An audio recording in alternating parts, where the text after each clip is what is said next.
Om Swastiastu. Perkenalkan, nama saya Putu Yogi Edi Ardana dari kelas 11 MIPA 2 nomor absen 15.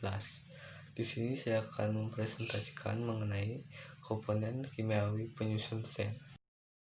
Komponen kimiawi penyusun sel. Semua makhluk hidup dari plankton, bakteri, hingga mamalia terdiri dari struktur pembentukan makhluk hidup yang disebut dengan sel. Sel tersusun atas beberapa komponen kimiawi. Komponen kimiawi sel dikenal dengan nama protoplasma. Berikut ini adalah komponen kimiawi penyusun sel. Yang pertama ada karbohidrat. Komponen kimiawi sel yang pertama adalah karbohidrat. Karbohidrat sangat vital untuk proses fisiologi dan sel makhluk hidup.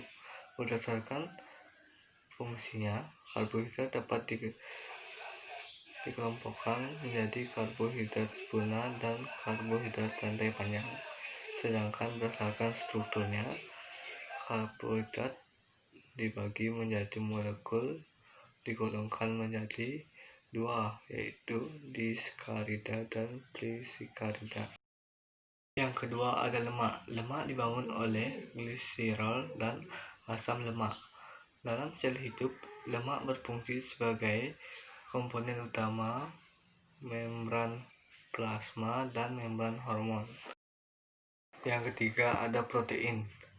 Protein merupakan komponen kimiawi sel yang tersusun sangat kompleks.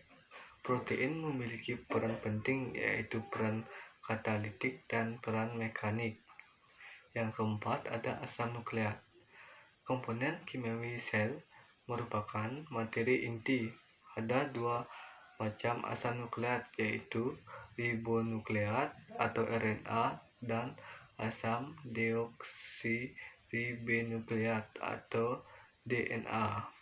Fungsi asam nukleat adalah mengontrol aktivitas sel dalam membawa informasi genetik. Yang kelima ada air. Air adalah senyawa utama komponen kimiawi yang jumlahnya terbesar. Dalam menyusun sel, air berperan 50-60% berat sel. Air dalam sel berfungsi sebagai pelarut dan katalisator beberapa reaksi biologi. 6. Ada vitamin. Vitamin memang dibutuhkan dalam jumlah kecil. Peran vitamin adalah mempertahankan fungsi metabolisme, pertumbuhan, dan sebagai penghancur radikal bebas. Contoh vitamin yang telah ditemukan adalah vitamin A, B1, B2, B3, B5, B6, B12, C, D, E, K, dan H. Yang ketujuh ada mineral. Mineral adalah komponen struktur yang berfungsi dalam pemeliharaan fungsi dan kerja metabolisme. Contoh mineral adalah fosfor, natrium, dan belerang. Demikian yang dapat saya sampaikan mengenai presentasi komponen kimiawi penyusun sel. Akhir kata saya tutup dengan Padma Santi. Om Santi Santi Santi.